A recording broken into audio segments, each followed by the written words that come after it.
السلام علیکم ورحمۃ اللہ وبرکاتہ نحمدہ ونصلی علی رسولہ الکریم اما بعد فاعوذ باللہ من الشیطان الرجیم بسم اللہ الرحمن الرحیم رب اشرح لی صدری ویسر لی امری واحلل عقدۃ من لسانی یفقہوا قولی۔ ناظرین، پروگرام وہ جن سے اللہ راضی ہوا کے ساتھ حاضر ہیں۔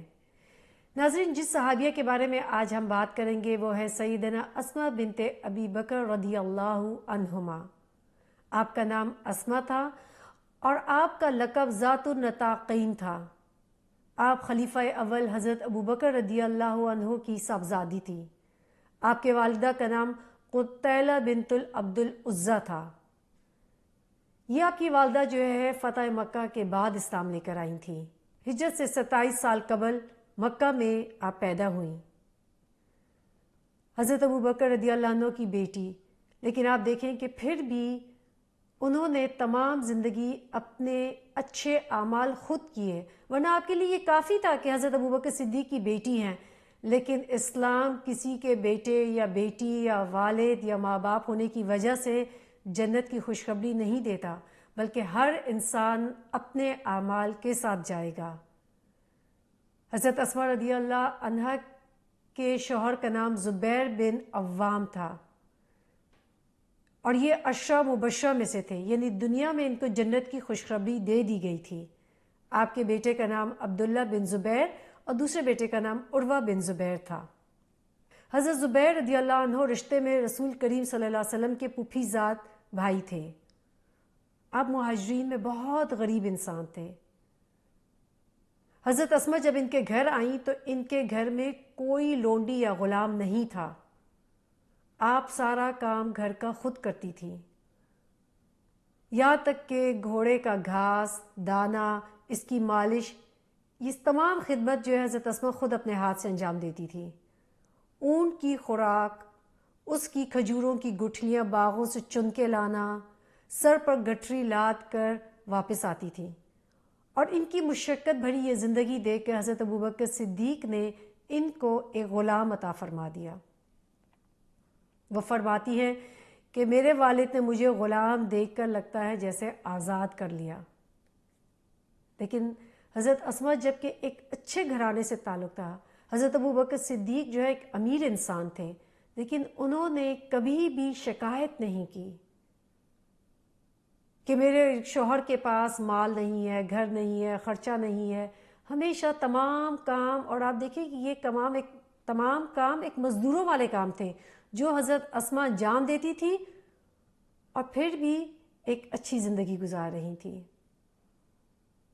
ان کے بارے میں ایک قصہ ہے کہ ایک دن یہ گٹھری اپنے سر پہ اٹھا کر جا رہی تھی تو راستے میں اللہ کے رسول صلی اللہ علیہ وسلم نے ان کو دیکھا۔ ابھی حجاب کی آیات نازل نہیں ہوئی تھی، تو آپ صلی اللہ علیہ وسلم نے اپنی سواری اتار دی اور ان سے کہا کہ آپ سواری پر بیٹھ جائیں، لیکن حضرت اسماء رضی اللہ عنہ نے انکار کر دیا۔ آپ نے کہا کہ مجھے حضرت زبیر کی غیرت میرے دل میں آ گئی اور میں نے کہا کہ شاید ان کو یہ بات پسند نہ آئی، کیونکہ حضرت زبیر جو ہے نہایت غصیلے انسان تھے۔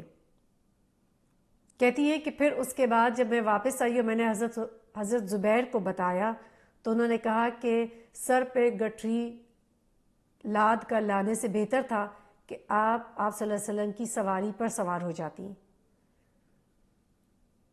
اور ہم جاننا چاہیں گے کہ ان کو یہ لقب ذات النطاقین جو ہے وہ کیوں ملا۔ نطاق کہتے ہیں جو عورتیں اپنی کمر میں ایک بیلٹ سی باندھتی ہے، جیسے کپڑوں کے اوپر ایک بیلٹ سی باندھی جاتی ہے جس سے انسان کی ایک شیپ آ جاتی ہے جسم میں۔ اسماء بنت ابی بکر رضی اللہ عنہ نے بیان کیا کہ جب رسول صلی اللہ علیہ وسلم نے مدینہ کی طرف ہجرت کا ارادہ کیا تو کہتے ہیں کہ میرے والد ماجد نے مجھے ابو بکر صدیق رضی اللہ عنہ نے کہا کہ آپ ہمارے لیے سفر کے لیے ناشتہ تیار کریں۔ انہوں نے بیان کیا کہ جب آپ ناشتے اور پانی کو باندھنے کے لیے کوئی چیز ہمیں نہیں ملی تو میں نے ابو بکر رضی اللہ عنہ سے کہا کہ میرے کمر بند کے علاوہ ہمارے پاس کوئی چیز نہیں ہے جس سے ہم اس ناشتے کو باندھ سکیں۔ تو انہوں نے فرمایا کہ پھر آپ اس طرح کریں کہ اس کے 2 ٹکڑے کر لیں، ایک سے ناشتہ باندھ لیں اور دوسروں سے پانی کا منہ بند کر دیں۔ چنانچہ انہوں نے ایسا ہی کیا، اور اسی وجہ سے وہ کہتی ہیں کہ میرا نام ذات النطاقین پڑ گیا، یعنی دو کمر بندوں والی۔ اس موقع پر اللہ کے رسول صلی اللہ علیہ وسلم نے دعا کی کہ تیرے کمر بند کے بدلے اللہ تمہیں جنت میں دو کمر بند عطا کرے گا، اور یہ بخاری کی حدیث ہے 2979۔ اور یہی سے ہمیں معلوم ہوتا ہے کہ حضرت اسماء رضی اللہ عنہ کو آپ صلی اللہ علیہ وسلم جنت کی خوشخبری دے رہے ہیں۔ بہت ذہین، حکمت والی اور خوبصورتی کے ساتھ معاملات کو سنبھالنے والی خاتون تھی۔ ان کے بارے میں ہم اور بھی جانیں گے ایک بریک کے بعد۔ السلام علیکم ورحمۃ اللہ وبرکاتہ۔